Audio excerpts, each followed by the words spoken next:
విజయారెడ్డి ఆమె ఇద్దరు పిల్లల మృతిపై రైల్వే డీఎస్పీ జావేద్ కీలక వివరాలు వెల్లడించారు. ఈ విషాద ఘటనపై తీవ్ర విచారం వ్యక్తం చేశారు.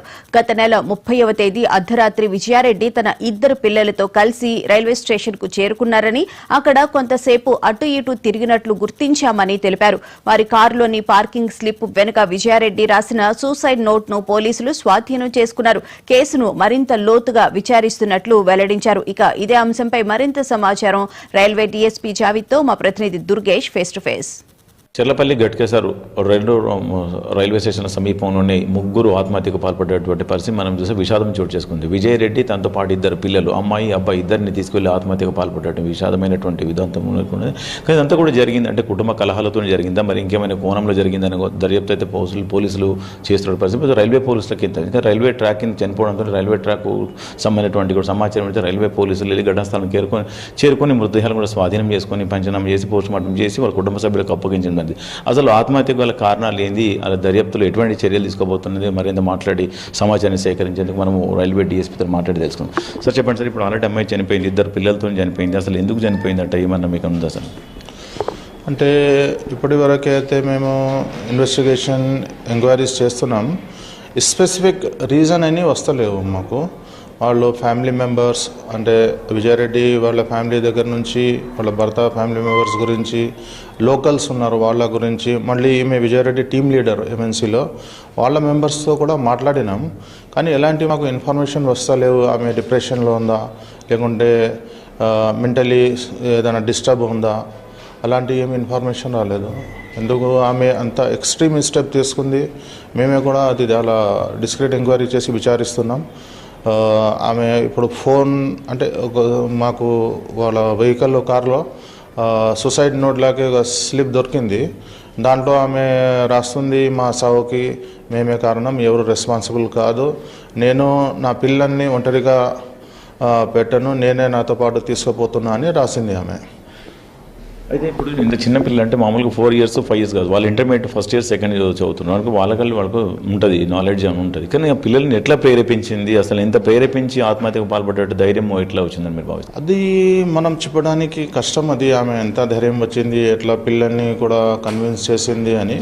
అని పిల్లలకు చెప్పింది లేదు అని చెప్పలేము మనం. ఇట్లా జస్ట్ వాకింగ్ చేస్తున్నప్పుడు ఇట్లా తీసుకొని సడన్గా ట్రాక్ దగ్గర వచ్చేసింది ఆమె. ట్రైన్ వస్తుంది, వితిన్ మినిట్స్ 2 minutes ఉంటుంది గట్టిగా. అంటే వాళ్ళ పిల్లలు వాళ్ళు ముగ్గురు పట్టుకున్నారు. అంటే వాళ్ళు మనం ఈ కారణం అనేది చెప్పడానికి చాలా కష్టం అండి.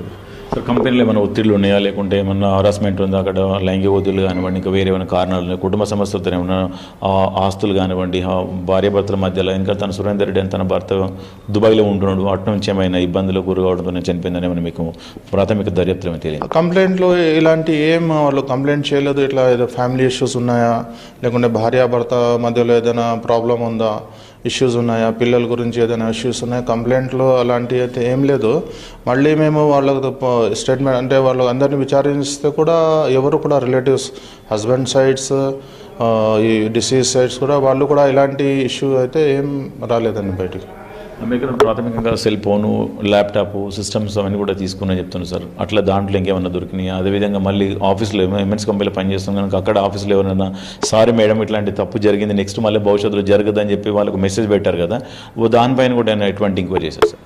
అదే చేస్తున్నాం. అది లాక్ కోడ్ ఉంది కదా, దానికి ఫోన్కి మేము సైబర్ క్రైమ్కి పంపినాం. అది మొత్తం డేటా రిట్రీవ్ చేస్తున్నాం. రిట్రీవ్ చేసిన తర్వాత అన్ని మెసేజెస్, కాల్స్ అన్నీ మేము విచారిస్తున్నామండి, డీటెయిల్గా విచారిస్తున్నాము దానికి. ఇప్పుడు వాళ్ళ హస్బెండ్ డూబాయ్ నుంచి వచ్చాడు, అంత్యక్రియలు అయినాయి కదా, తను ఏమైనా స్టేట్మెంట్ రికార్డ్ చేస్తారా తనతో కానీ తన మదర్తో కానీ అవుతున్నాను? వాళ్ళ మదర్ స్టేట్మెంట్ రికార్డ్ చేసాం, వారి భర్త కూడా మాట్లాడినాం. అది ఇప్పుడు కొంచెం డిప్రెషన్లో ఉన్నాడు ఆయన. మళ్ళీ అది డెత్ రిచువల్స్ పర్ఫామ్ చేసిన తర్వాత ఒక 10 days బయటికి పోవడానికి లేదంట వాళ్ళకి. మేమే అక్కడ వాళ్ళ ఇంటికి పోయి మా ఇన్స్పెక్టర్ పోతారు, స్టేట్మెంట్ రికార్డ్ చేస్తారు. మాట్లాడినాం, ఆయనతో మాట్లాడినాం, ఫోన్లో కూడా మాట్లాడినాం. డిప్రెషన్లో ఉన్నాడు ఆయన కూడా. ఈ రోజు వరకు కూడా ఆయన ఎలాంటి ఇష్యూ లేదు. మొత్తం ఫైనాన్స్ అనేది ఈమె అంటే మొత్తం ఈ డిసీజే మేనేజ్ చేసేదంట. ఆయన సంపాదించిన ఆయన కూడా ఈమెకి పంపేసేది. వాళ్ళు ప్రోగ్రామ్ పెట్టుకున్నారు, మార్చిలో పిల్లలకి హాలిడేస్ ఉంటే దుబాయ్కి వాళ్ళని కూడా పిలిపిస్తా అని వాళ్ళు ప్లాన్లో ఉన్నారు. మరి సడన్గా ఈమె ఇట్లా ఎక్స్ట్రీమ్ స్టెప్ ఎందుకు తీసుకుంది అని ఆయన కూడా చాలా డిప్రెషన్లో ఉన్నాడు. కొంచెం చాలా అంటే మొత్తం ఇది ఏంటంటే విజయ్ రెడ్డి ఆత్మహత్యలపైన కూడా పోలీసులు దర్యాప్తు అయితే ముమ్మరం చేసిందని చెప్పుకోవచ్చు. ఎందుకంటే ఆమెకు సంబంధించిన సెల్ ఫోన్ కానీ ల్యాప్టాప్స్ వాటిని స్వాధీనం చేసుకొని సైబర్ క్రైమ్కి సంబంధించినటువంటి డీటెయిల్స్ ఇచ్చినటువంటివి తీసుకొని ఫర్దర్ ఇన్వెస్టిగేషన్ ఉండబోతుంది చెప్తున్నారు. అందులో రాసినటువంటి సూసైడ్ నోట్ కూడా స్వాధీనం చేసుకున్నారు. ఆ సూసైడ్ నోట్ కూడా ఎఫ్ఎస్ఎల్కి పంపించడం చెప్తుండే పరిస్థితి. మొత్తం కేసు అయితే స్టేట్మెంట్ అందరూ కూడా రికార్డ్ చేసి అండ్ ఫర్దర్ ఇన్వెస్టిగేషన్ ఏమైనా అనుమానాలు ఉంటే తక్షణమే చర్యలు తీసుకోబోతామని చెప్పి రైల్వే పోలీసులు చెప్తారు. కెమెరామెన్ శ్రీకాంత్, దుర్గేష్, మహా టీవీ, హైదరాబాద్, సికింద్రాబాద్.